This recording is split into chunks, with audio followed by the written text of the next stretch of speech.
Imagine the year 1971 जब cold war अपने peak पे था। Both countries America and Soviet union एक दूसरे के सीक्रेट्स जानने के लिए कुछ भी करने को रेडी थे।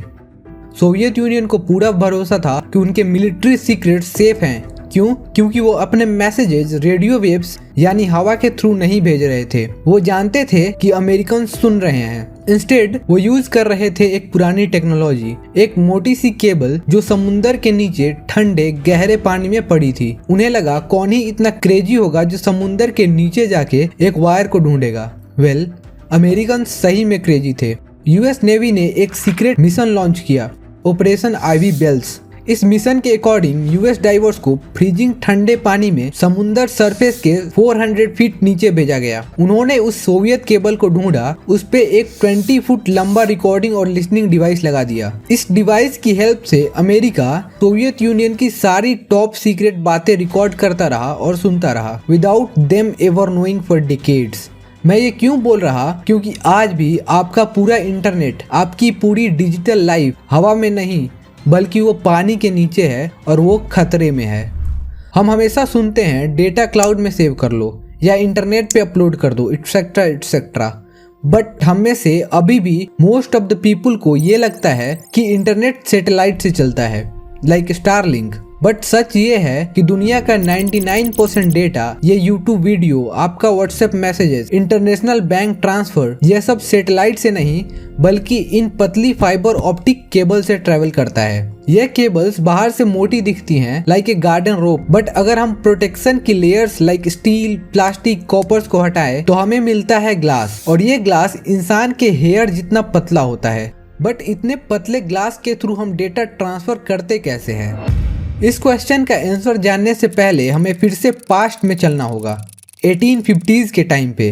1858 में टेलीफोन से भी पहले अटलांटिक ओशियन के आर पार पहली बार केबल बिछा दी गई थी। दिस साउंड्स इम्पॉसिबल, बट ऐसा हुआ था। एक अमेरिकन बिजनेसमैन जिसका नाम साइरस फील्ड था, उसने 2 मैसिव वॉरशिप्स, जिसमें से एक अमेरिकन और एक ब्रिटिश शिप थी, उनकी हेल्प से thousands of kilometre across Atlantic ocean में यूरोप और अमेरिका के बीच में केबल बिछाना चाहा। जस्ट इमेजिन, उस टाइम पे जीपीएस भी नहीं हुआ करता था। And after multiple of failures 12 साल के बाद साइरस फील्ड को इसमें सक्सेस मिली। फाइनली 16 अगस्त 1858 को क्वीन विक्टोरिया ने यूएस प्रेसिडेंट को पहला मैसेज भेजा। मैसेज सिर्फ 98 वर्ड्स का था, लेकिन उसे पहुंचने में 17 आवर्स लगे थे और स्पीड थी 2 मिनट्स पर लेटर। ये केबल सिर्फ कुछ ही हफ्ते चली और फिर खराब हो गई, बट उस कॉन्सेप्ट ने पूरी दुनिया बदल दी। बैक देन हम कॉपर के वायर यूज करते थे मैसेजेस सेंड करने के लिए।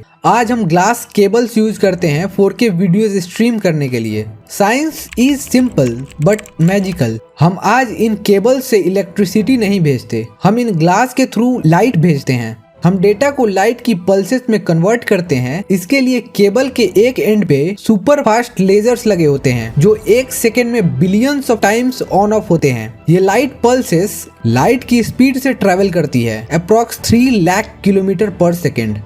But light travels in straight line, right? तो क्या केबल्स को भी स्ट्रेट होना पड़ता है डेटा ट्रांसफर करने के लिए? बेसिकली ये ग्लास केबल के अंदर एक मिरर टनल की तरह एक्ट करता है। लाइट सीधी नहीं जाती, वो वॉल से टकरा के जिगजैग ट्रेवल करती है बिना बाहर लीक हुए। And this concept is called total internal reflection. इसीलिए आप जब भी यूएस के सर्वर से कोई मूवी स्ट्रीम करते हो, वो डेटा अटलांटिक ओशियन के नीचे से गुजर कर मिली सेकेंड्स में इंडिया पहुंचता है। आज की मॉडर्न केबल्स की कैपेसिटी इतनी है कि वो 1 सेकेंड में hundreds of terabits data transfer कर सकती हैं। Means with the blink of an eye हम मिलियंस ऑफ HD मूवीज और वीडियोस इधर से उधर ट्रांसफर कर सकते हैं। और कमाल की बात यह है कि हम एक ही टाइम पे अलग अलग कलर्स के लाइट भेज सकते हैं, रेड, ब्लू, ग्रीन, और हर कलर अपना अलग अलग डेटा कैरी करता है। इसीलिए एक हेयर जितनी पतली वायर में मिलियंस ऑफ लोगों का डेटा फिट हो जाता है और हम ट्रांसमिट कर पाते हैं। बट ये केबल्स इतना फ्रेजाइल और सेंसिटिव होती है कि समुंदर की हार्श कंडीशंस इसके लिए बहुत बार डेंजरस हो जाते हैं। जैसे 1980s में ही जब पहली बार फाइबर ऑप्टिक केबल्स बिछाई गई तो कंपनीज परेशान हो गई। केबल्स बार बार खराब हो जाते थे या टूट जाते थे।